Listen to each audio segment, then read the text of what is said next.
دوستو channel subscribe like اور share فرمائیں، شکریہ۔ بسم اللہ الرحمن الرحیم، الحمدللہ رب العالمین والصلاة والسلام علی خاتم النبیین پاک ویوس محمد منشا۔ السلام علیکم، کیسے ہیں جناب؟ آج بات کرتے ہیں جو دونوں ویسے نکات تو آپس میں جڑے ہوئے ہیں، گویا ایک ہی نقطے کی تفسیریں ہیں، کہ ایک تو سپریم کورٹ میں جو الیکشن کی پوسٹ پونمنٹ کے متعلق جو سماعت ہے، اور پھر اسی کے ایک کاؤنٹر ایکشن کہہ لیں یا اس کا ایک نتیجہ کہہ لیں کہ قومی اسمبلی میں جو بل پاس کیا گیا ہے یعنی پیش کیا گیا، تو وہ بھی ظاہر ہے عدل والوں کے متعلق ہے، تو ان دونوں پر بات کرتے ہیں۔ پہلے تو اس بینچ کی اور دیکھتے ہیں کہ اس میں کیا امکانات ہیں، کہ کیا واقعتاً جو حکومت اور باقی وکلاء برادری یا وہ جو اس ملک کا تیا پانچا نہیں کرنا چاہتے، جن پر ٹرکوں کا بوجھ نہیں ہے، ان کا پریشر کتنا ہے، اور پی ٹی آئی کا یا ٹرک والوں کا پریشر کتنا ہے، اور تو آؤٹ کم کیا ہوگا۔ آپ جانتے ہیں کہ 5 ججز پر مشتمل بینچ ہے، جس میں عطا بندیال صاحب جو ہیں وہ سربراہ ہیں، اور جو ممبران ہیں ان میں اعجاز الاحسن اور منیب اختر، امین الدین خان اور جمال خان مندوخیل۔ ان میں اس کی ترکیب اگر بینچ کی دیکھیں تو بڑی صاف بات ہے کہ صرف ایک مندوخیل جج ہے، باقی علی احمد کود کے بقول کلرکی ہیں جی۔ تو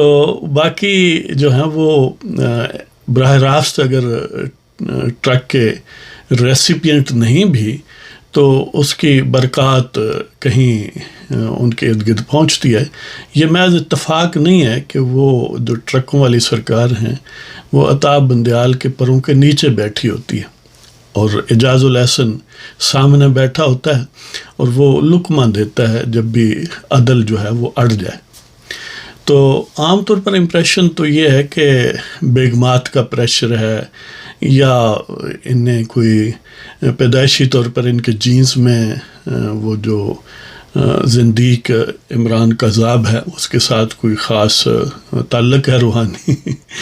یہ ساری باتیں بھی ہوں گی، لیکن اصل فیصلہ کن بات ٹرکوں کا پریشر ہے، کہ ٹرک کی فیوض و برکات اتنی جامع ہیں کہ ان کی فیوض و برکات کا یعنی دائرہ جو ہے وہ بیگمات تک بھی پہنچتا ہے، ظاہر ہے دامادوں تک پہنچتا ہے، بیٹیوں تک پہنچتا ہے، تو وہ اس کو گویا دوبالا کر دیتے ہیں، اس کے فردر جو نتائج ہیں اس کو۔ لہذا فیصلہ کن اصل میں یہی فیکٹر ہے، اور دوسرا فیکٹر جو فیصلہ کن ہے وہ یہ ہے کہ یہ یعنی جو اصل لیڈنگ رول ہے سارے معاملے میں، جن ٹرک والوں کا یا یعنی جو موجودہ سپریم کورٹ کا ٹرینڈ ہے، اس کے جو ٹرینڈ سیٹر ہیں عملی طور پر، وہ خوف زدہ ہیں، اور ان کے اس خوف نہ صرف اپنے لیے ہے بلکہ جو ان کے آج پشتبان ہے، جو مہندسین جیسے ثاقب نثار ہے وغیرہ وغیرہ، کھوسا، انہیں وہ بھی کانسٹنٹ پیچھے ہیں کہ کنونس کرنے کے لیے، لابینگ کرنے کے لیے، کہ دیکھیں تم خود بھی ڈوبو گے، ہمیں بھی ڈباؤ گے، تو اس لیے یہ جو ملک کا تیا پانچا ہے اس کو جاری رکھیں۔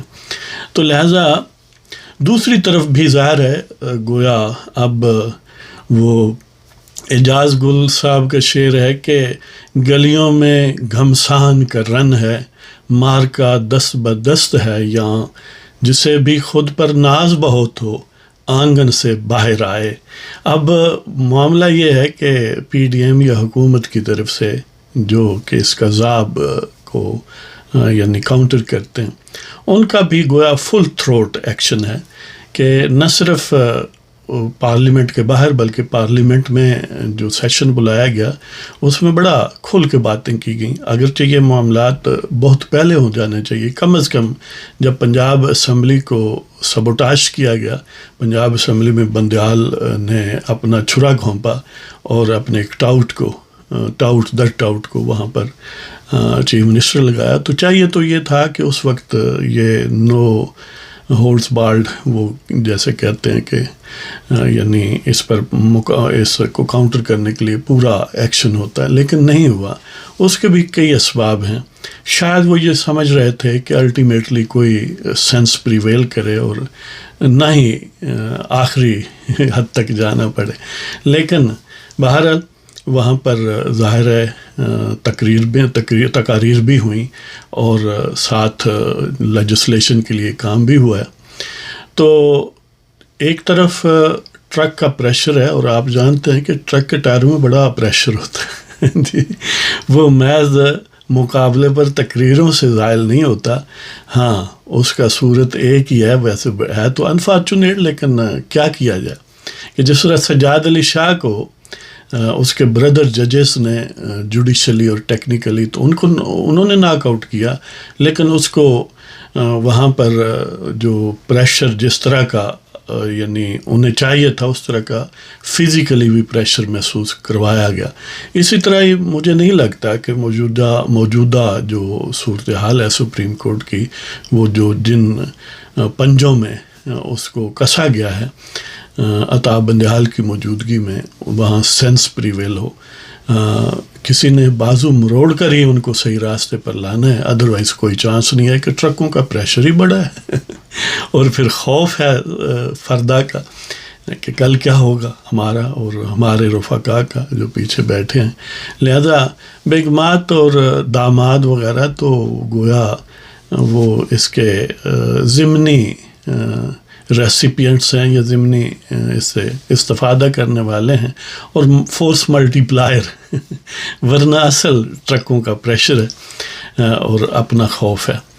اور دوسری طرف اتنا پریشر کہ پارلیمنٹ میں ظاہر لیجسلیشن ہو رہی ہے وغیرہ وغیرہ،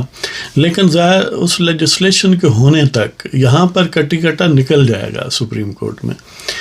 کیونکہ سپوز بل پاس ہوتا ہے اور پھر وہ پریزیڈنٹ کے پاس جائے گا، پھر وہ ڈیلے کریں گے، انکار کریں گے، پھر جائے گا، اور اس طرح یعنی کچھ نہ کچھ وہ 20-21 دن جو ہیں وہ گین کر لیں گے۔ لہذا میں سمجھتا ہوں کہ اگرچہ دونوں طرف سے بہت کچھ ایٹ سٹیک بھی ہے اور بہت فل پریشر بھی ہے، لیکن یہ قسمت میں شاید لکھا ہے بندیال کی کہ وہ ذلیل ہو کر ہی، وہ رسوا ہو کر، یعنی جو لوگ یعنی فرعون بنتے ہیں نا،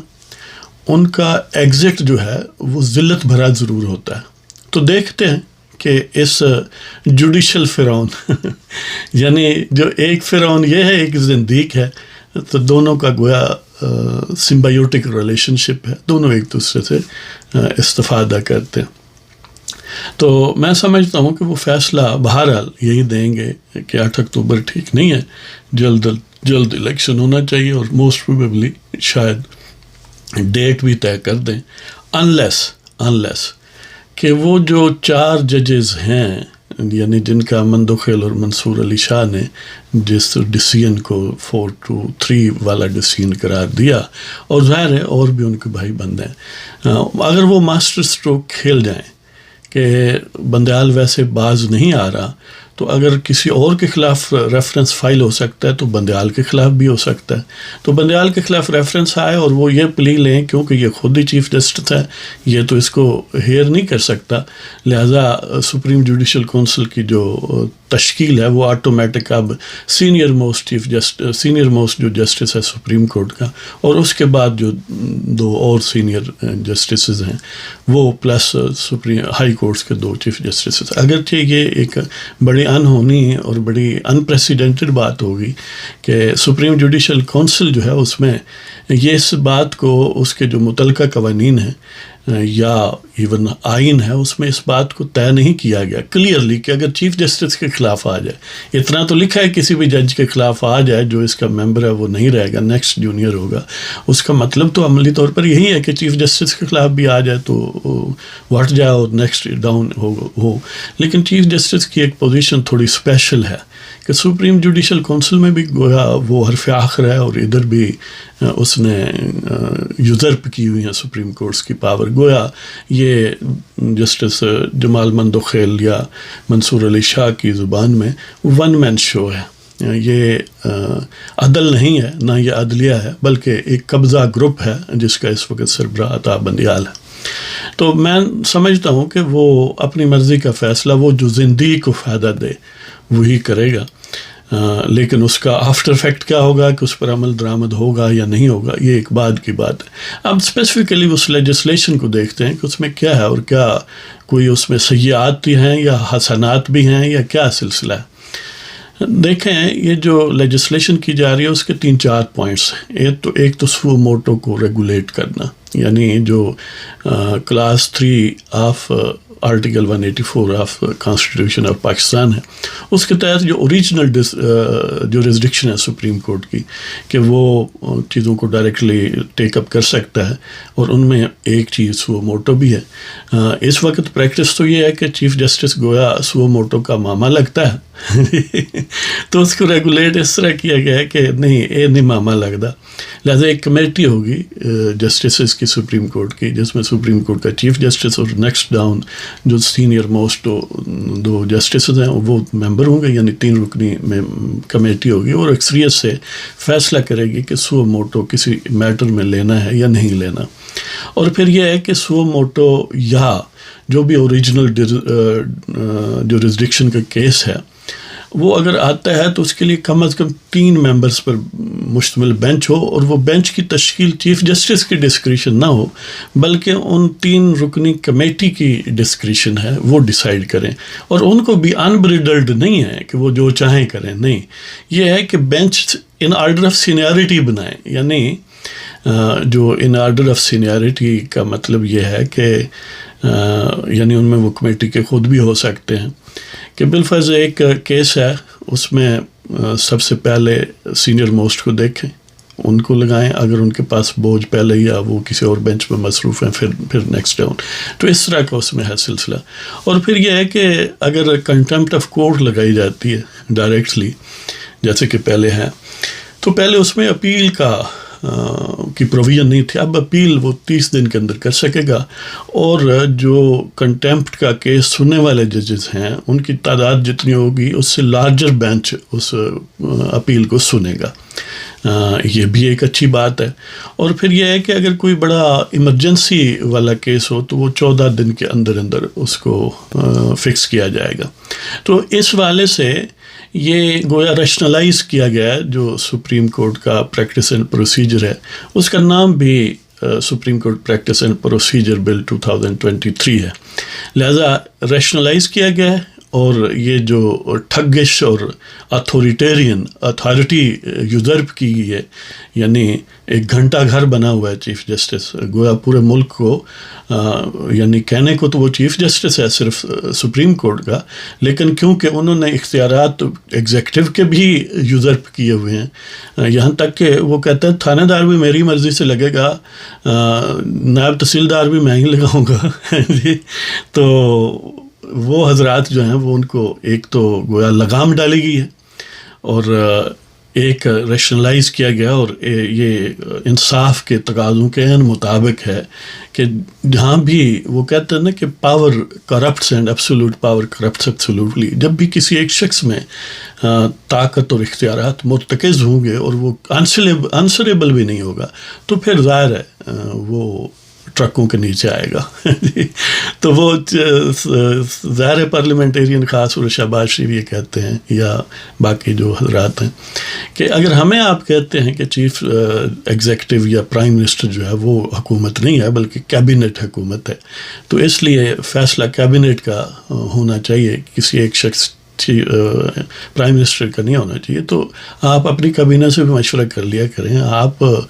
کوئی سرخاب کے پر تو نہیں لگے ہوئے آپ کو، یعنی آپ کوئی سورج دیوتا کی اولاد ہیں یا وہ کیا کہتے ہیں کہ سورج دیوتا کے منہ سے پیدا ہوئے ہیں جی۔ تو بہرحال